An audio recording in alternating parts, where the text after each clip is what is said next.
Hello guys, welcome to our YouTube channel. आज हम civil report को डिटेल्ड में एनालिसिस करेंगे, डिस्कस करेंगे कि सिविल रिपोर्ट में हमें क्या क्या चीज़ें वेरीफाई करना है, क्या क्या एब्रीवेशंस होते हैं। गाइस, जो सिविल स्कोर होता है वो मैक्स 900 होता है। तो चलिए स्टार्ट करते हैं। गाइस, हमें सबसे पहले कस्टमर का नाम, उसका डेट ऑफ बर्थ, उसका जेंडर, ये चीज़ें वेरीफाई करना होती है हमारे केवाईसी से।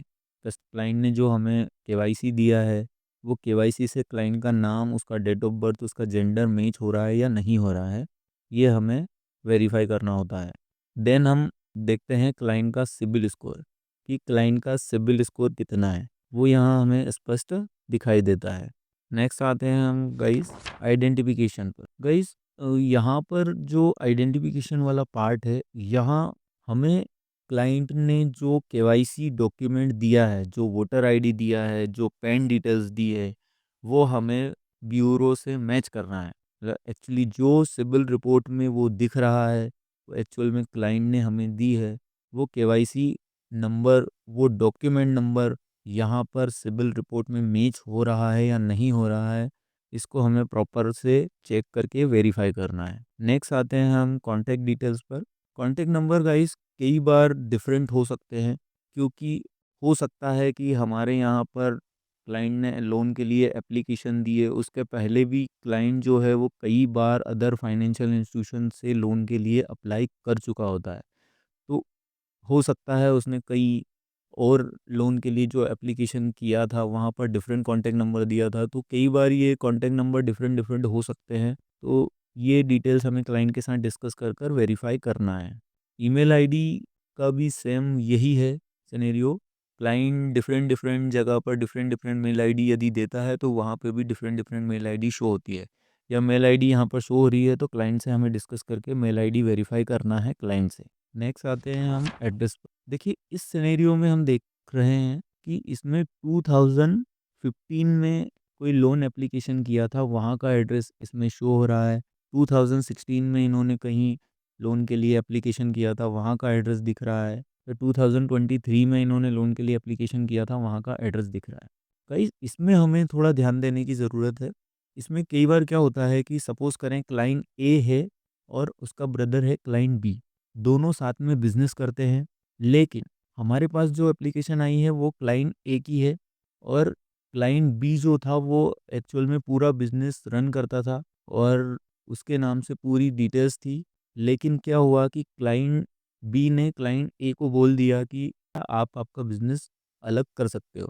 तो क्लाइंट ए ने उस सिनेरियो में बिज़नेस जो है वो अपने अदर प्लेस पर रन किया।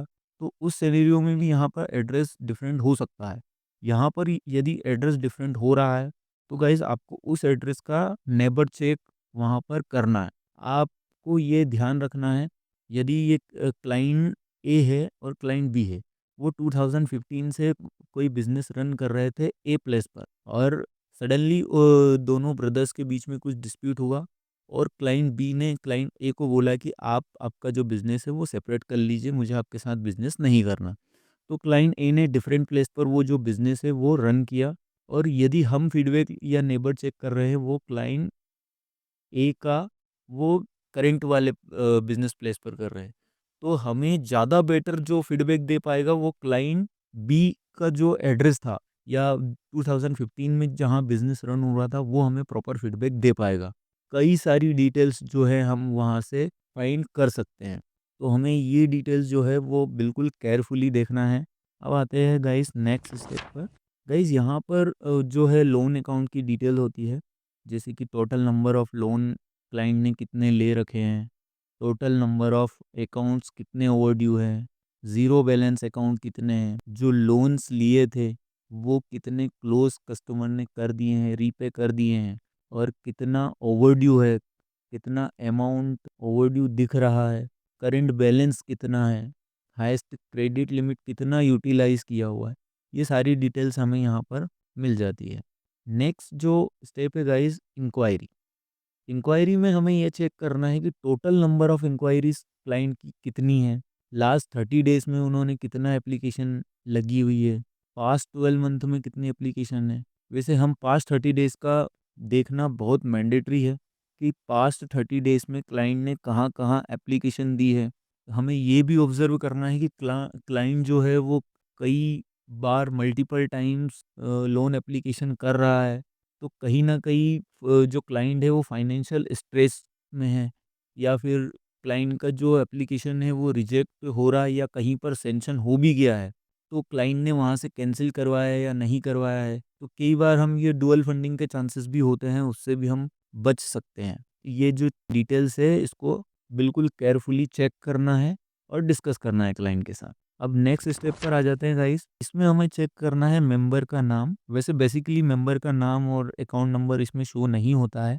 इसमें हमें देखना है कि लोन अकाउंट जो है वो कब ओपन हुआ है, सैंक्शन अमाउंट कितना है और उसका ईएमआई कितना है, उसका रेट ऑफ इंटरेस्ट क्या है, टेन्योर कितना है। एक्चुअली गाइस ये एक एक्चुअल पेमेंट करके भी कई बार आता है कि जैसे इस वाले सिनेरियो में एक्चुअल पेमेंट जो लिखा है 2400 है, ये कई बार ईएमआई भी होती है।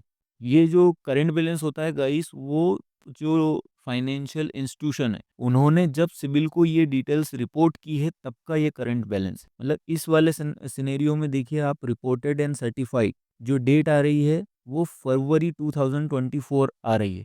दैट मीन्स कि ये फरवरी 2024 का करंट बैलेंस इतना है, ये यहाँ पर शो होता है। नेक्स्ट आ जाते हैं गाइस पेमेंट हिस्ट्री पर।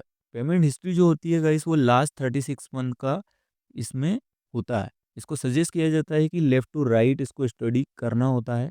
हम इसको देखते हैं। इसमें जैसे क्लाइंट ने फरवरी 2024 में 003, दैट मीन्स कि 3 दिन के डिले से ईएमआई का पेमेंट किया है, और जनवरी 2024 में 000 आ रहा है, दैट मीन्स कस्टमर ने ऑन टाइम पेमेंट किया है, कोई डिले नहीं किया है।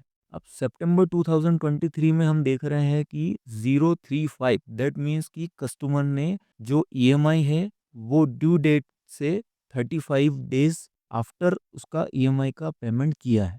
तो इस सिनेरियो में जो क्लाइंट है उसने 35 डेज ईएमआई का लेट पेमेंट किया है। यहाँ पर गाइस क्या है, जो एब्रीविएशन यूज़ होते हैं वो डिफरेंट डिफरेंट होते हैं।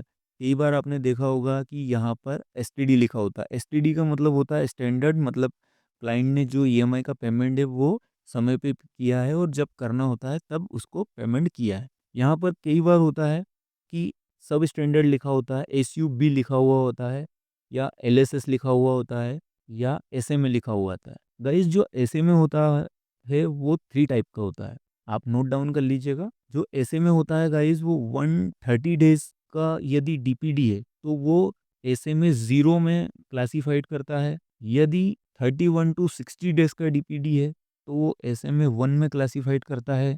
यदि 61 टू 90 डेज का डीपीडी है तो वो एसएमए 2 में क्लासिफाइड करता है। कई बार गाइस क्या होता है, इसमें एसएमए लिखा हुआ आता है, मतलब उसका क्लासिफिकेशन नहीं आता है कि वो एसएमए 0 है, एसएमए 1 है, एसएमए 2 है।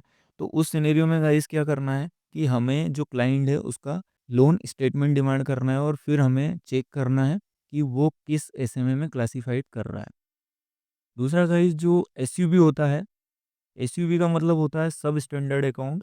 सब स्टैंडर्ड अकाउंट वो अकाउंट होता है गाइस कि यदि क्लाइंट ने मोर देन 91 डेज, मतलब 90 डेज से ऊपर यदि कोई डिले करता है या ईएमआई का पेमेंट नहीं करता है तो वो अकाउंट सब स्टैंडर्ड कहलाता है। यदि सब स्टैंडर्ड होने के बाद भी 1 साल तक क्लाइंट पेमेंट नहीं करता है उससे ज़्यादा, तो फिर उस सिनेरियो में डीबीटी जो है, डाउटफुल एसेट, कंपनी उसको बताती है। और भी आगे जो है क्लाइंट डिफ़ॉल्ट रहता है तो बैंक उसको लॉस बोल देती है, एलएसएस बोल देती है। तो उस सिनेरियो में एलएसएस आता है। तो उस सिनेरियो में लोन एप्लीकेशन रिजेक्शन के चांसेस काफ़ी ज़्यादा हो जाते हैं, क्योंकि डिफ़ॉल्ट जो है, क्लाइंट जो है वो डिफ़ॉल्ट की कैटेगरी में आ जाता है। तो ये सिनेरियो जो है हमें चेक करना होता है।